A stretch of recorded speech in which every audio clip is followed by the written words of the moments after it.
તરીકે ચૂંટાઈ આવ્યો છું. આથી ઈશ્વરના નામે શપથ લઉં છું.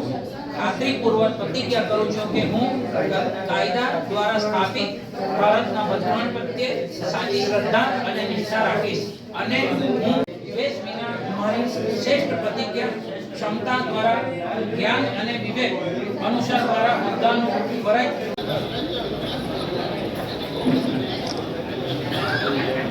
भारत माता की जय, भारत माता की जय, भारत माता की जय, वंदे मातरम, वंदे मातरम, वंदे मातरम। તો ખૂબ મહેનત કરી છે. નાયક દલવાડામાં એવો અભિનંદન नेपो इनका नहीं है ना, तेरा बिल पास नहीं भाई आवाज उंदा केम करे अशोक भाई उंदा केम करे लागे ભાઈ હવે દીકરો પહેવાના બોલો ને, હવે નીકળી જાય. અરે આવા દી નીકળી नहीं चलते ऊपर पे तो नहीं ऊपर पे બીજી વાર લગન हमारे पहराओ भाई ने ओ मेहनत से नहीं हमारा माटी काटने पहराओ एक हाँ हाँ एक कमे पे रहो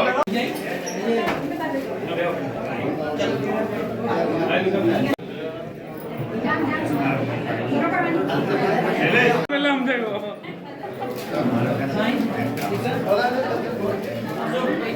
क्या बात करी था જાકે તમને પગે પડવો પડે લેને તો પગે પહેલા थोड़ा चेंज कर हमारे जमानी राज દીકરા થેન્ક યુ. અમારી ઘરની દીકરી અમારી थैंक यू આદર અને માન સન્માન હતું તો સદા જાળવી રાખે.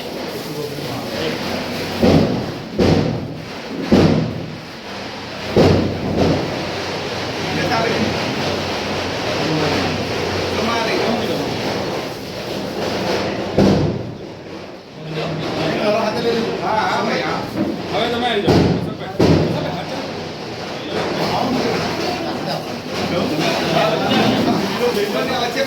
યુ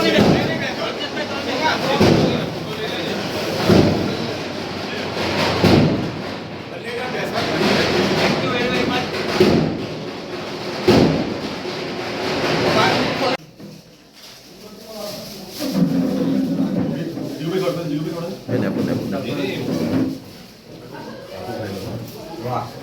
ભાઈ હવે બેસાડી બે જણા બેસાડી દઈએ તો ભાઈ સૌ પ્રથમ તો તમને સરપંચ બનવા બદલ ઘણી ઘણી શુભકામના. કેવું લાગી રહ્યું છે અને હવે આગળ તમે કેવી રીતે કામ કરશો? સરપંચ બનવા બદલ મગડગોટ ગ્રામ પંચાયતની તમામ મારી વાલી જનતાઓને સરપંચ બનાવવા માટે ખૂબ ખૂબ અભિનંદન.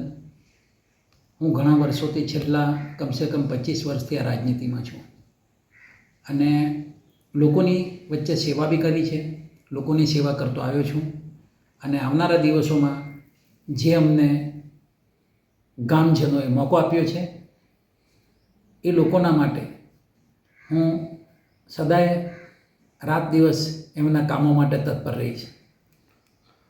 સોમાભાઈ, જ્યારે આ ઇલેક્શનની ચૂંટણીની શરૂઆત થઈ, ઘોષણા થઈ, તો તમારી સામે ભારતીય જનતા પાર્ટીમાં જ્યારે તમે માંગણી કરી તો ઘણા લોકો હતા.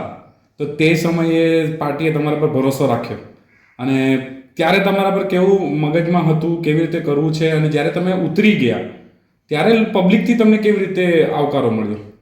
ખરેખર તમે બહુ સરસ સવાલ પૂછ્યો.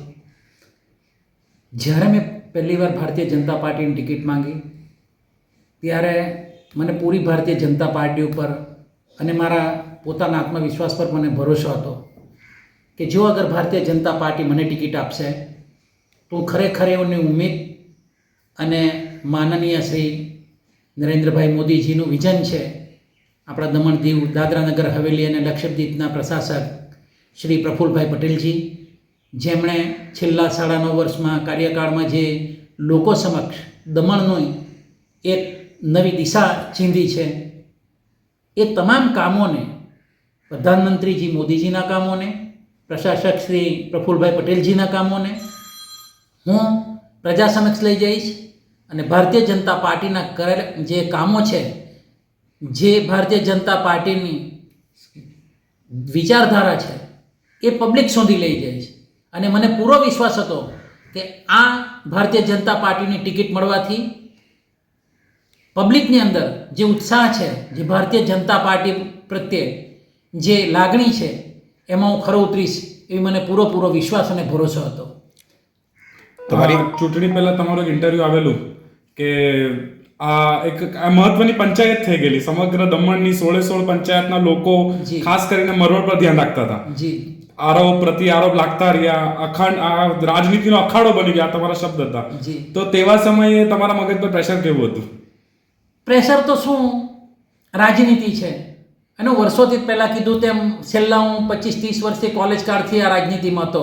એ પ્રેશર તો ઠીક છે, રોજ બનતું હોય અને રોજ નવી રચનાઓ થતી હોય, એમની સામે કેવી રીતે આપણે ખરું ઉતરવું, પબ્લિક સામે કેવી રીતે જવું, અને જે ભારતીય જનતા પાર્ટીની વિચારધારા હતી એ વિચારધારાને કેવી રીતે પબ્લિક સુધી પહોંચાડવી, ભારતીય જનતા પાર્ટીના કરેલા કામોને કેવી રીતે પબ્લિક સુધી પહોંચાડવા.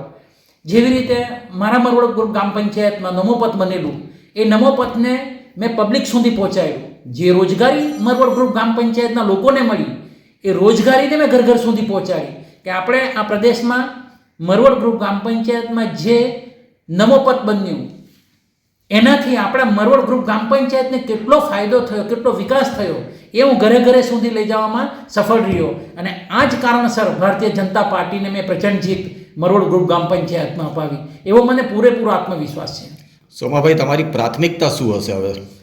મારી પ્રાથમિકતા એવી હશે કે હું મરવડ ગ્રુપ ગ્રામ પંચાયતની જે નરેન્દ્રભાઈ મોદીજી અને પ્રફુલ્લભાઈ પટેલજી જેમના જે વિચારધારા છે, જે કામો છે, જે કામો પ્રતિ આપણે એને સમર્પિત કેવી રીતે કરવું અને જે યોજનાઓ છે એ ઘર સુધી કેવી રીતે પહોંચાડવી, એમના માટે હું 100% પ્રયત્ન કરીશ કે ભારતીય જનતા પાર્ટી અને મોદીજીના વિઝનને ઘરે સુધી કેવી રીતે પહોંચાડાય, એમના માટે હું સદા કાર્યરત રહીશ અને પ્રયત્નશીલ રહીશ.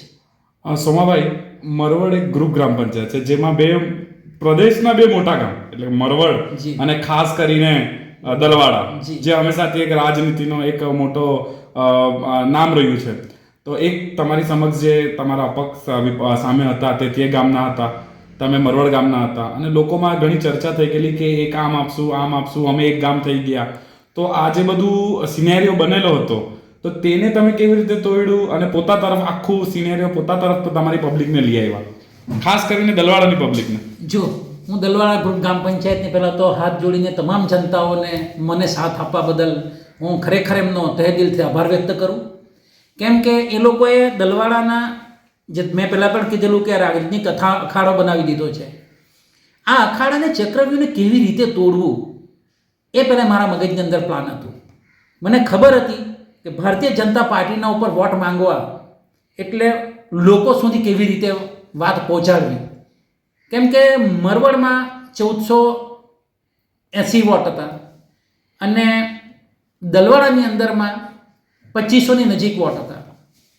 તો આ વોટોને કેવી રીતે કન્વિન્સ કરવા, તો એક તો મારો પર્સનલ જે હું 25 વર્ષથી રાજનીતિક કાર્યમાં છું મરવડ પંચાયતમાં, એ મારો અનુભવ અને મેં જે પર્સનલ મારા રિલેશન જે ગામના લોકો સાથે હતા એ, અને એમાં પણ એક સોનામાં સુહાગા એમ કહે ને તેવી રીતે ઉત્તર ભારતીયના જે વોટ હતા એ ઉત્તર ભારતીય વોટોને કેવી રીતે ભારતીય જનતા તરફ લઈ જવા, ભારતીય જનતા પાર્ટીમાં કેવી રીતે વાળવા, એના માટે મેં ખૂબ મહેનત કરેલી.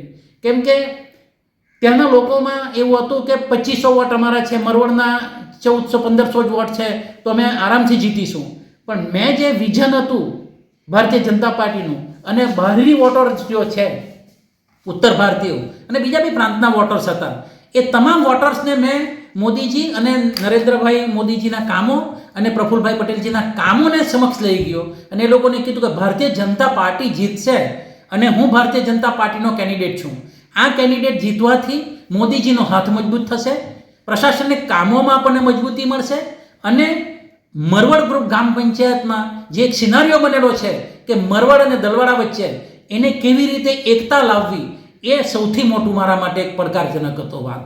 અને એ પડકારને મેં હંમેશા પડકાર ઝીલ્યો જ છે અને આ પડકારને કેવી રીતે એમાંથી નીકળવું એ મેં ભારતીય જનતા પાર્ટીના વિચારધારા સાથે બહુ સારી રીતે સમજી અને આ પડકારને મેં જીતીને બતાવ્યો અને એ લોકોને કીધું કે હું દલવાડાથી જ વોટો લાવીશ અને દલવાડાની પ્રજા અને દલવાડાના લોકોના દિલમાં બેસીને હું આ પંચાયત ઉપર સરપંચ તરીકે વિજય મેળવીશ એવી મને પૂરી આશા હતી. હવે આ ચૂંટણી સમાપ્ત થઈ ગઈ છે, આરોપ પ્રત્યારોપ પણ પતી ગયા છે. હવે મરવડની સરપંચની સીટ તમને આપવામાં આવી છે, જી. પરંતુ જિલ્લા પંચાયતની સીટ તમારા જે વિરોધી હતા તેમને આપશે. આવનારા સમયમાં તમે એમને કેવી રીતે લઈને ચાલશો કે શું કરશો જેથી તમારા ગામનો વિકાસ થાય, સાથે જ જે તમારું હતું કે મરવડ અને દલવાડાની એકતાનો સવાલ છે, તો આને તમે હવે કેવી રીતે આગળ 5 વર્ષમાં ચલાવશો?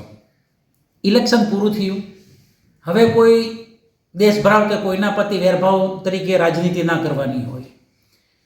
હું મારો પર્સનલ ઓપિનિયન છે કે હું મરવડકોટ ગ્રામ પંચાયતનો વિકાસ રાત દિવસ કેવી રીતે કરી શકું એના પર મારું ફોકસ રહે છે. મને કોઈ ફરક નહીં પડે કે ભારતીય જનતા પાર્ટીને એક સીટ અમે જે હારી 140 વોટ અમે લોસ કરી ગયા, એ સીટને પાછી અમે આવનારા દિવસોમાં બંને સીટ પાછી કેવી રીતે મેળવવાની એના ઉપર હું મહેનત કરીશ. અને ભારતીય જનતા પાર્ટીના જે વોટર્સ છે એ વોટર્સને વધુમાં વધુ આવનારી ચૂંટણીમાં કેવી રીતે એકત્રિત કરવા એના ઉપર હું આજથી જ પ્રયત્નશીલ રહીશ. અને જ્યાં સુધી ભારતીય જનતા પાર્ટીને જે મળેલા વોટોને દુગના નહીં કરું ત્યાં સુધી હું ચેનથી બેઠીશ નહીં. ત્યાં સુધી હું મારી પૂરી મહેનત અને મારી પૂરી લગન અને મારા કામ થકી હું ભારતીય જનતા પાર્ટીને મજબૂત કરીશ. અને આવનારા દિવસોમાં મરવડ ગ્રુપ ગ્રામ પંચાયતમાં ફરી પાછો અમે બંને ભારતીય જનતા પાર્ટીનો વિજય મેળવીશું એવી આશા અને અપેક્ષા સાથે હું તમામ ગામજનોને મારા ભારતીય જનતા પાર્ટી તરફ કેવી રીતે વાળીશ એના માટે કાર્યશીલ રહીશ. તમે ગામના લોકોને કોઈ મેસેજ આપવા માંગો છો અને કોઈ પર્ટિક્યુલરલી કોઈ વ્યક્તિને કંઈક કહેવા માંગતા હોય તો? પર્ટિક્યુલર વ્યક્તિને મારી સાથે હું કોઈને કોઈ આરોપ નથી લગાવવા માંગતો, પણ ગામના લોકોને જરૂર એક મેસેજ આપીશ કે મરવડ ગ્રુપ ગ્રામ પંચાયત એવી એક પહેલી ગ્રામ પંચાયત છે જે પંચાયત થકી કઈ પંચાયતોનો જન્મ થયો, નવી પંચાયતો બની, પણ મરવડ ગ્રુપ ગ્રામ પંચાયત એક પહેલી પંચાયત છે. આ પ્રદેશના લોકોને સુખ શાંતિ સમૃદ્ધિ મળે, ઈમાનદારીથી કામ કરે, કોઈ પણ જાતની કોઈ પણ જગા ઉપર કે કોઈ પણ પ્રદેશના લોકો સાથે વેરભાવના કે કોઈ પ્રત્યે ઝઘડાળુ સ્વભાવ ના રાખે, સૌને સાથે લઈ સાથે મળી મજબૂતીથી કેવી રીતે પૂરું ગામને અને મરવડ પંચાયતને સાથે રખાય એવી મારી સૌથી પહેલી પ્રયત્ન રહેશે. Thank you. બરાબર. નમસ્કાર મિત્રો, હું નીરવ ભટ્ટ. જનમંચ ન્યૂઝ ચેનલને આર્થિક મદદ થાય તે માટે હવે સબસ્ક્રાઇબની સાથે સાથે તેની જ બાજુમાં જોઈન બટન આવ્યું છે. તો દર્શક મિત્રોને અપીલ કરવામાં આવે છે અને વિનંતી કરવામાં આવે છે કે જોઈન બટન દબાવી તેમાં 4 ઓપ્શન છે. 4 ઓપ્શન તમે માસિક આર્થિક મદદ જનમંચને આપી શકો છો. તમે જનમંચ ન્યૂઝ ચેનલના મેમ્બરશીપ લઈને આર્થિક મદદ મળે તો જનમંચના હાથ મજબૂત થઈ શકે અને અમે પણ આ રીતે અવિરત સમાચાર આપી શકીએ. ધન્યવાદ. દમણની જનતા માટે ખુશખબર. ઈ નેસરવાનજી એન્ડ કંપની પેટ્રોલ પંપની બીજી શાખા બામણપૂજા ચેકપોસ્ટ પાસે એટલે કે બામણપૂજા કોસ્ટલ હાઈવે 4 રસ્તા પર આવેલા ઘડિયાળ નજીક મોટી દમણ ખાતે શરૂ થઈ ચૂકી છે. હવે આપને સીએનજી ભરાવવા માટે દમણ છોડી અન્ય રાજ્યમાં જવાની જરૂર પડશે નહીં. નાની દમણ ખાતે આવેલા E Nusserwanji and company petrol pump આપના માટે લાવ્યા છે સીએનજી પંપની સુવિધા. E Nusserwanji and company petrol pump કાર્યક્ષમતા, સગવડતા અને ઇકો ફ્રેન્ડલીનેસ પર ધ્યાન કેન્દ્રિત કરીને ઉચ્ચ સ્તરની ઈંધણ સેવાઓ પ્રદાન કરે છે. દમણના મધ્યમાં સ્થિત અમારી આધુનિક સુવિધા તમારા વાહન માટે સ્વચ્છ અને કાર્યક્ષમ ઉર્જા સુનિશ્ચિત કરીને પેટ્રોલ, ડીઝલ અને સીએનજીના વિકલ્પો પ્રદાન કરે છે. અમારો સમર્પિત સ્ટાફ ઝડપી અને મૈત્રીપૂર્ણ સેવા પ્રદાન કરે છે. તો આજે જ અમારા પંપની મુલાકાત લો. અમારું સરનામું છે E Nusserwanji and company petrol pump, Rajiv Gandhi સેતુની સામે, દમણ સિટીમાં. અને અમારી બીજા શાખાનું સરનામું છે E Nusserwanji and company petrol pump, Bamanpuja coastal highway 4 રસ્તા પર આવેલા ઘડિયાળ નજીક, બામણપૂજા ચેકપોસ્ટ પાસે, મોટી દમણ. તો રહસ્યની જુઓ છો. સીમલેસ, પર્યાવરણીય રીતે સભાન બળતણ અનુભવ માટે E Nusserwanji and company petrol pump પસંદ કરો, જે તમને અને તમારા વાહનોને હંમેશા ચાલતા રાખશે.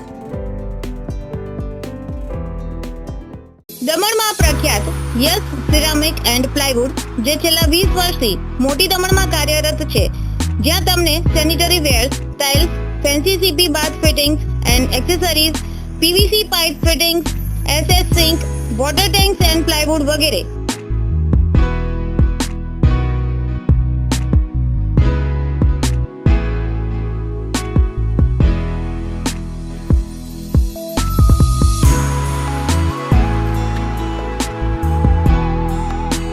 ગંગા કંપનીની ડીલરશીપ મેળવી છે, જેથી વાપી સુધી જવાની જરૂર નથી.